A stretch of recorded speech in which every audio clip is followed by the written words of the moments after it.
When you're witnessing to somebody, it's good. You should use as many Bible verses as you possibly can.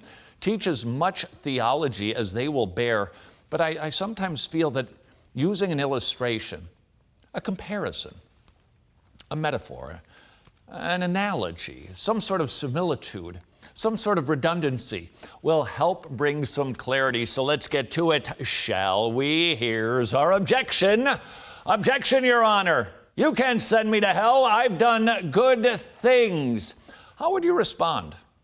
You can't say that they've never done anything good. Make no mistake about it. No good deed ever done by an unregenerate sinner is pleasing to God. Any good gift offered on sin-stained hands is not pleasing to the recipient. Who wants such a thing?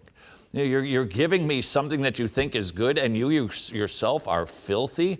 I don't want your offering. And that is God's attitude toward any good deeds that we do. Nevertheless, it doesn't mean that unregenerate sinners don't do good things, at least on occasion. But that doesn't mean that they are off the hook. Here's how you might handle it with an illustration. If your son hit his sister in the eye, would you let him off the hook because he made his bed that morning? His good deeds don't offset his crimes. See, the little illustration brings it home, helps the person understand, yeah, I think you're right. I wouldn't let him off the hook, even though he did something sort of good. Here's another. Imagine a criminal who said, Judge, I murdered my wife, but I washed your car windows on the way into court. It has nothing to do with his crime. A good judge will not only disdain the criminal's bribery, he would be offended just like God. Let's let the sinner have their claim. Yes, you've done good things, but that does not offset your crimes. Use those illustrations to help them understand their objection overruled. Here's another one. Objection, Your Honor. You're just too loving to send me to hell. That does seem to make sense even to a believer, doesn't it? Hell is awful. It's horrible.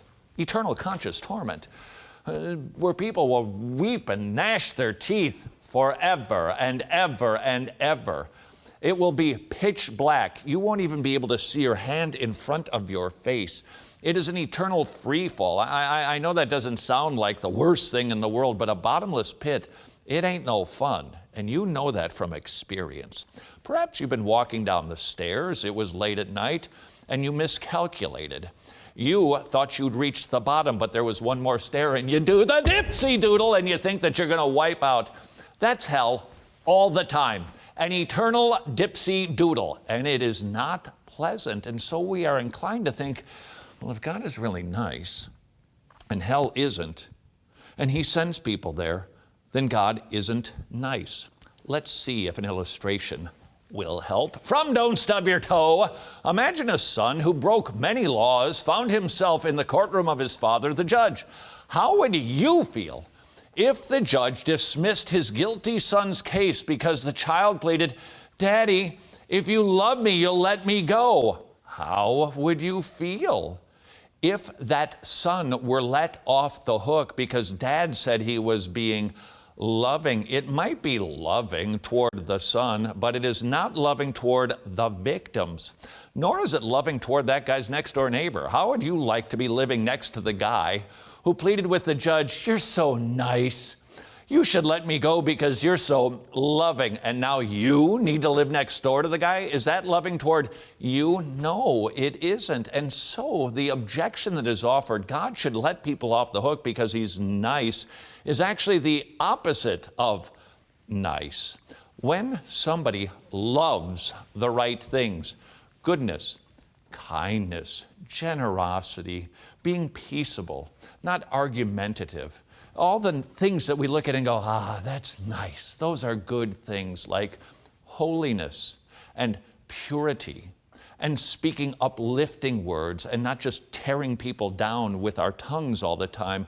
God loves those nice things. And if he does, and he does, then by nature he must hate things that are not nice. Yes, I said hate.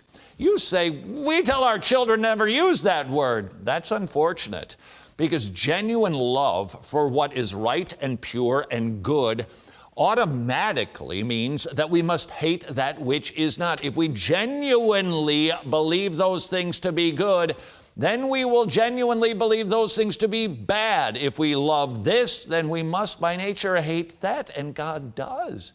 He hates sin a lot, and to simply dismiss it and let somebody go because he's loving is exactly the opposite of being kind, good, just, holy, and loving.